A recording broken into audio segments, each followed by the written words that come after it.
સાથીઓ, મારી પાછળ જે તમે નજારો જોઈ શકો છો કે અહીંયા વિદ્યાર્થીઓએ અને એમના વાલીઓએ ચક્કાજામ કર્યો છે અને આ ચક્કાજામના કારણે દિલ્હી થોભી ગયું હોય એવી વ્યવસ્થા ઊભી થઈ છે અને એનું પરિણામ કોને કારણે આ વ્યવસ્થા ઊભી થઈ છે તો ખાસ કરીને વિદ્યાર્થીઓની માંગણી જે હતી કે ભાઈ અમારી વાતો સાંભળવામાં આવે, ધર્મેન્દ્ર પ્રધાનનું રાજીનામું આપવામાં આવે, કોઈ જવાબદારી નક્કી થાય, પણ કોઈ જ જવાબદારી નક્કી ન થઈ અને એના પરિણામ સ્વરૂપે દિલ્હીએ આ સ્વરૂપ લીધું છે. દિલ્હીના વિદ્યાર્થીઓ, ન ફક્ત દિલ્હીના, દેશના ખૂણે ખૂણેથી બધા વિદ્યાર્થીઓ અહીંયા આવ્યા છે અને આ આખો મંજર તમે કેમેરામાં જોઈ શકતા હશો કે ચારે બાજુ ભીડ જ ભીડ છે. આ એક જગ્યાએ નહીં, દિલ્હીના ખૂણે ખૂણે આવી ભીડ છે. દિલ્હી સ્ટક થઈ ગયું છે. આ થવાનું કારણ ફક્ત ને ફક્ત સરકાર જે વાત નથી કરતી, સંવાદ નથી કરતી, ખાલી મનની વાતો કહે છે, મન કી બાત, પણ મનની વાતો સાંભળવાની જો ત્રેવડ આપણી સરકારમાં હોત તો આ નજારોના જોવા મળતો હોત. આ નજારો આવનારા દિવસોમાં નેપાળવાળી અને બાંગ્લાદેશવાળી જો ન કરાવે તો નવાઈની વાત નહીં. કારણ કે આ લોકોની ભીતરથી હવે ડર નીકળી ગયો હોય, સિસ્ટમનો ડર. સિસ્ટમ જ્યાં સુધી ડરાવતી રહેશે ત્યાં સુધી આ મંજર પેદા થશે, આ નજારો પેદા થશે.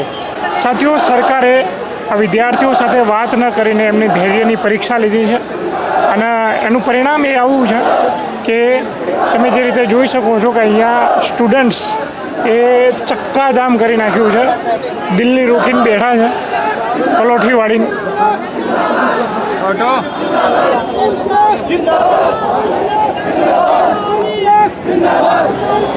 દ્રશ્ય બતાવો.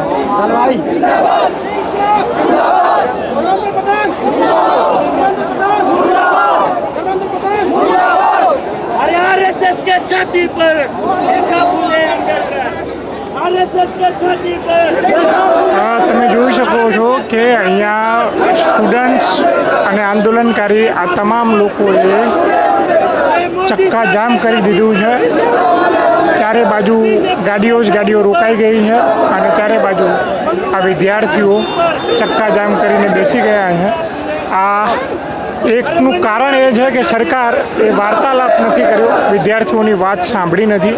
સરકાર મનની વાતો કરે છે પણ મનની વાતો સાંભળવામાં ક્યાંય ને ક્યાંય નિષ્ફળ નિવડતી હોય ત્યારે આ મંજર તમને જોવા મળે.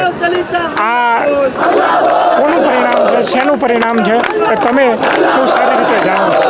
આટલા દિવસથી સતત આંદોલન ચાલતું હતું, સરકારે એનું કોઈ એક્શન લેવું જોતું હતું, વાતચીત સાંભળવી જોતી હતી. આ તો સોનમ વાંગચુકને ઉઠાવીને જતા રહ્યા.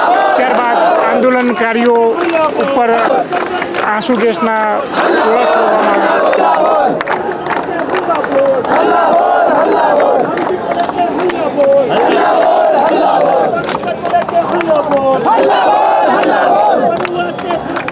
સાથીઓ, મારી એક્ઝેક્ટ પાછળ ગાંધી બાપુની પ્રતિમા છે. ગાંધીજી અહિંસાના પૂજારી હતા. આપણે એમને પૂજારી બનાવી દીધા ખાલી, અને એની સામે જે યુવાનો જે છે એ કદાચ એમનું જે ધૈર્ય છે હવે ખૂટી ગયું હોય એ હદે એ અત્યારે આંદોલન જે થવા જઈ રહ્યું છે એ ઉગ્ર સ્વરૂપ એના આપી રહ્યું છે. ત્યારે આપણને થાય કે બાપુ આ શું થઈ ગયું તમારા દેશમાં.